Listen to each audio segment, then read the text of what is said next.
What's up, everybody? I'm Dave Miranda, and this is episode 85 of Just Give Me 5. Hope you guys are doing great, continue to be amazing. We got a really awesome show lined up for you today. But if you guys caught episode 84, you saw we had none other than my man Jello. And let me tell you, Jello tells it just like it is, and I love it. You know what I'm saying? That's how you should be, especially if you're going to be in radio. You got to have thick skin. And man, you know, that 2 Chainz story, you know, I believe it too, man, because I've heard stuff, you know, in the past, but that's for another episode.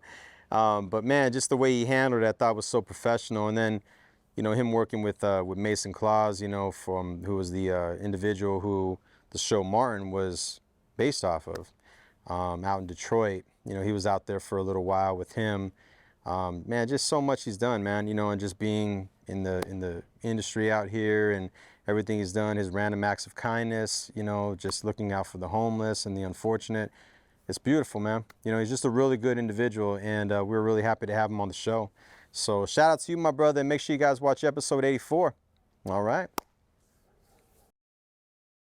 But today's guest is an absolute pioneer in the Arizona hip-hop scene from the golden era. We're going to talk about his early days with Brothers Grimm and touring with Cypress Hill and House of Pain in 1991. We're also going to talk about his group Cousins of the Wise and how they made the Arizona Cardinals theme song in 2009. We're going to talk about some of his best shows and so much more. So ladies and gentlemen, without further ado, I present to you Pi Gomez. What's up, everybody? My name's Pi Gomez, and all I'm saying is just give me 5.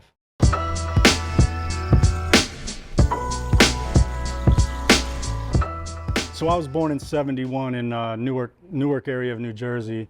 Okay. And when I was about 10 years old, my parents moved us to South Scottsdale here in Arizona. That's a transition. It's quite a transition. Yeah, it's like another planet. Right. But hip hop was just coming, you know, into its inception, you know, early 80s, late 70s, early 80s.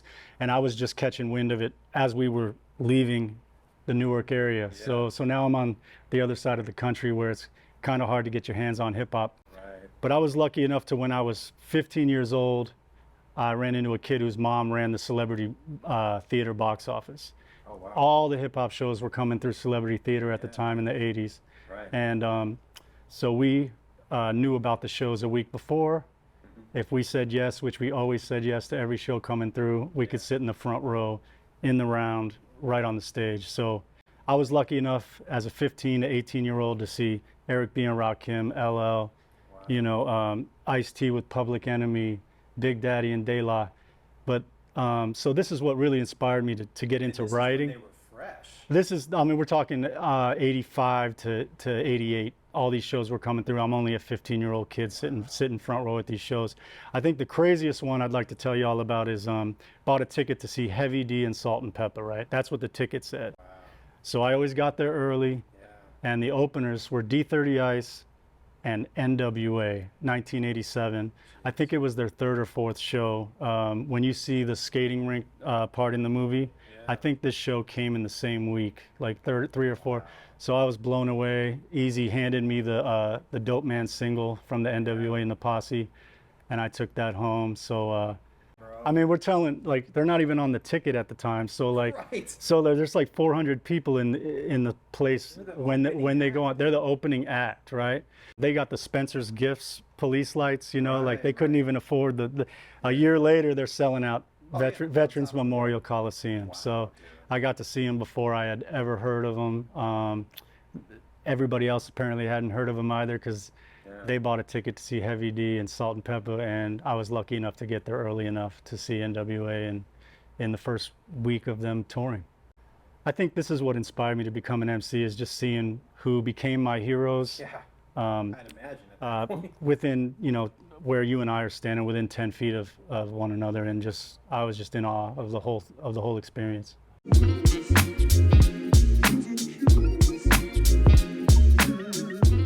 1989, I'm a quiet kid. I'm writing in my room at home and stuff like that, but I'm not out, you know, I'm out at these shows and things like that, but I'm not letting anybody know that I'm writing rhymes. Okay. I put out a demo that I was selling out of my trunk called Trunk of Funk, and people started buying it out of my trunk and sold quite a few. The tape got into Dave Bowers' hands, who is a producer. He was touring with MC Hammer and Vanilla Ice at the time in a group called Too Legit. I brought Jamal Graves with me, who went to high school with me. Dave also went to our high school, and we formed a group called Brothers Grimm. We started demoing as many songs as we possibly could and sending them out to record labels. Joe Nicolo from Rough House Columbia really liked the demos. So we drove out to Los Angeles and met with Joe, and Joe signed us to a production agreement with Rough House Columbia. At the time, I was doing a few shows at like the Mason Jar, which is the Rebel Lounge just down the street, you know, at the time, for 40 to 50 people. I was working at the Boys and Girls Club, throwing kickballs to kids and whatnot. And when Joe signed us, the next thing I know, I'm going on tour, on the very first tour of Cypress Hill, House of Pain, In Too Deep, Proper Dose, and us, the Brothers Grimm. Wow. So it was a whirlwind of emotion. It was getting thrown into a setting I'd never been in. Right. And the next thing you know, my first show with them was the Albuquerque State Fair in '91 in front of like 12,000 people. Jesus. You know, in a stage as big as this room here, and it was an out-of-body experience for me. Right. Yeah. So that's how it came to fruition to be on the Cypress tour. Okay. We did about a dozen shows. Joe wanted to see what we could do on the road. Right. I think we did a great job, and we did it from Albuquerque up and down California, and last show we did was here in Phoenix, Arizona. So yeah, the shows are like I said, out-of-body experiences. You remember them, but you don't, because you just can't believe that you're up there. In the moment. Yeah, but the backstage stuff or back at the hotel stuff, you do remember, and getting to know the guys. And a story that I have never told before, but I'll tell it to you now because Sendog confirmed it on his podcast. About a year ago, Sen was asked, "When's the first time you hit a bong?" Okay. And Sen said it was on the first tour in Phoenix, Arizona. So now I'm gonna tell you the story I haven't told before, because I can confirm that Sen was right. He came back to our hotel room. I told him, you know, this is our hometown. We'll have the 2-foot glass graphics back at the hotel room. So Sen came to the room. We loaded in the sticky stuff, and Sen was like, you know, where's the, you know, how do you make this whole thing happen? We were like, yo, we'll just pull the pin. Yeah. You just pull the smoke and we'll pull the pin for you. Right. And we all looked at each other as he pulled it, like, I can't believe, like, we're loading Sen Dog his first bong hit. But when he confirmed it, I was all right with it. So we ripped the pin. He just coughs his lungs out and blows out the biggest cloud you've ever seen, man. And I'm just honored to have loaded Sen his first hit. In the 2-foot glass graphics. So yeah, I thought it was pretty cool. Because on that first album, they weren't talking about that. And the second album is Hits from the Bong. It's Hits from the Bong on the second album. So you inspired that. And I'm grateful to be a part of that, man, because Sen was super cool. We hung out with him and Snowman, who was the bodyguard for them, a lot. Okay. B was busy, you know. Yeah. But Sen, to have him back in my hotel room hitting his first 2-foot graphics was A-okay with me, man. So.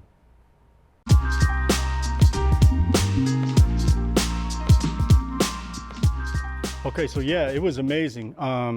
Dan Bickley from Sports Radio, I listen to a lot of sports radio. He said, this team needs a theme song.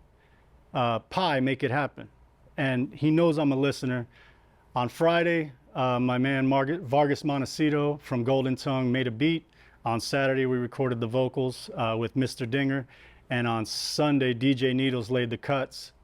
Monday morning at 6 a.m., I was at the radio station with the CD. And by 10 a.m., they were playing it on the radio. The Cardinals got a hold of it. They caught wind of it and invited me down to the Cardinals training facility. They signed a check. They built a whole video to everything we were saying for the Jumbotron, and they started playing it. And week to week, as the Cardinals gained momentum, the song was played inside the stadium, you know, on the Jumbotrons. We were on every channel performing the song from channel 3 to 15 every night of the week. And then at the NFC Championship, we performed it live at the stadium 3 times. And as they won and the confetti was coming down, holding the trophy, they played it again. And I'm not gonna lie that I was crying. I'm a huge Cardinal fan. I was listening to I'm listening to my song and seeing my team go to the Super Bowl, and I was just very humble, very grateful to be a part of the whole run to the Super Bowl.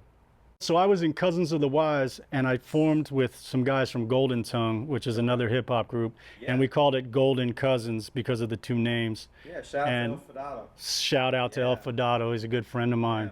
But yeah, Vargas, Dinger, and Needles, and myself, and Ross 13 from Area 13. We all were just performing it outside the stadium. They actually made the Super Bowl, and it was just an amazing thing to be a part of the extravaganza, man. It was just incredible.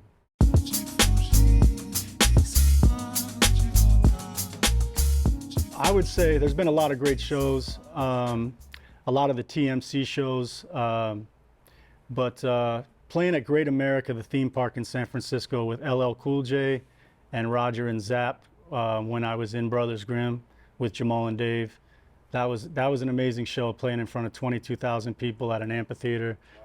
Eating lunch with LL, riding the limo to the show with Roger. You know, I love Zapp, Zapp, more bounce, so. Right. And then actually performing in front of 22,000. I think it's the largest crowd I've ever performed in front of, would be one of them. The second one I would say would be TMC, Ty Uncle Carter, shout out, threw a show in 1999 on Halloween night at the Celebrity Theater with Run DMC, The Far Side, The Funk Junkies, Cousins of the Wise, and Bomb Shelter DJs, which is DJ Z-Trip, DJ Radar, and DJ Emil. Wow. That was an incredible experience. If I can give you a quick story on that one. Yeah. Backstage story. So we're using corded mics at that show, and Run and DMC and their tour manager saw us doing that and offered us Run DMC's mics. So we got pictures with the tape that say Run and DMC. So I got to use the cordless mics on that night from my heroes. I mean, I think Run DMC is the greatest trio to ever do it. So another story, Backstage, is Farside was next to us. They had kicked out Fat Lip at the time, so they pushed all their beer into our dressing room because no beer, just yoga and calisthenics for them cats. And we were burning with like Slim Kid Trey and Amani in the room. And Running DMC's tour manager came over and had to sell him an 80 sack, Wow. but never got the money, you know what I mean? But I was cool. I was like, yo, you guys are my heroes. It's all right. But my friend who was out the cash knocked on their dressing room, and they weren't happy about that. I remember peeking in and seeing Run with the preacher outfit on, looking with the splee in his mouth, like, yo, these fools just knocked on our dressing room, for the money. And I was like, no, it's cool. Like, it's cool. Like, you guys are my heroes. You gave us your mics.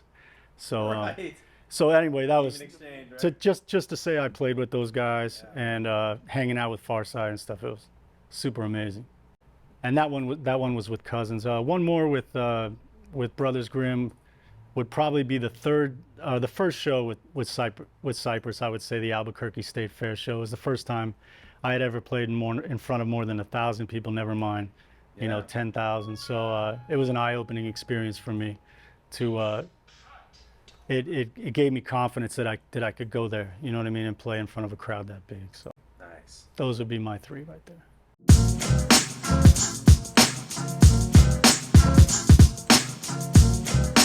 That's a great question. I appreciate you asking that. It feels amazing.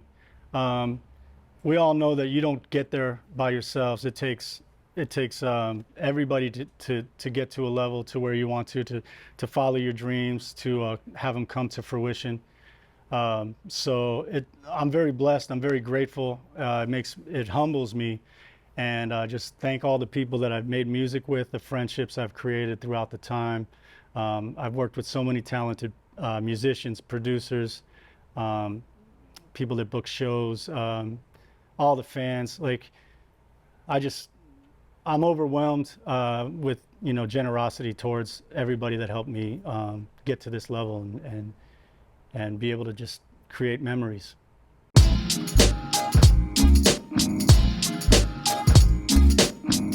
there's so many people to thank. There's so many people to shout out. I'll start with CPT, Cool Poetry Talker, who was my right-hand man in Cousins of the Wise, who passed in a car crash in 2003. So I give it there. My saxophone player, Jeremy Sachs, who passed last year. You know, I have to always give it to the heavens first with those cats. My Brothers Grimm family, Jamal and Dave, all my Cousins of the Wise family. There's so many of us that helped get Cousins to where they are. All my Southdale family, like you mentioned, El Fadado, Golden Tongue, the old school, like when the scene was, before the scene, it was Underground Sound Unit, Michael Life Taylor, MTL, Zeb motherfucking Dula, Microphone Ruler, Bear, the Ryman Weirdos, X Factor with DJ Needles. So many guys that when we played the Roxy shows and whatnot, Ty Michael Carter, the Funk Junkies, who gave me my first opportunity in 1990 to open at the Silver Dollar Club. Felipe Wax Delgado, who produced us for a little while. He did the CeCe Peniston record back in the day. Otto Dagnolo, who produced Brothers Grimm back in the day.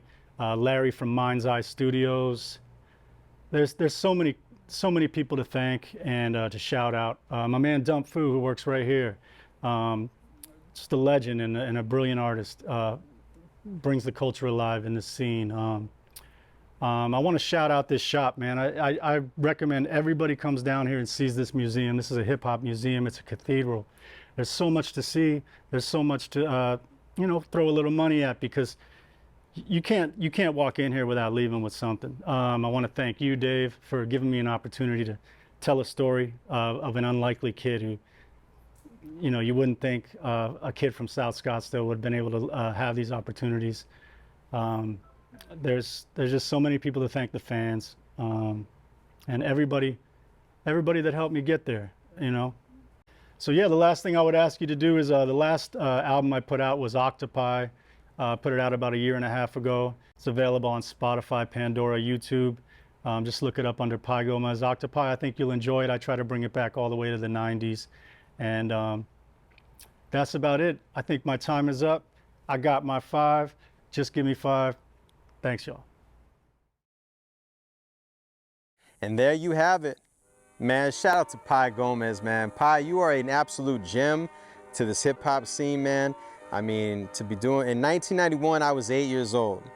And here you were touring with House of Pain, In Too Deep, Cypress Hill, and Proper Those, you know what I'm saying? And making history, you know, I mean, that NWA story, I mean, it don't get no better than that, man. What a time, right? What a time, you know?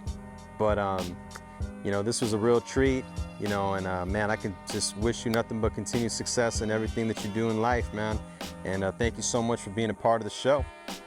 Make sure you guys are following him on social media. And shout out to my brother, Jimmy Nelson, on the camera. Make sure you guys subscribe to that YouTube channel. Tell a friend to tell a friend. All right. And also, you can find us on TikTok now at Just Give Me 5. So it's at and then Just Give Me 5.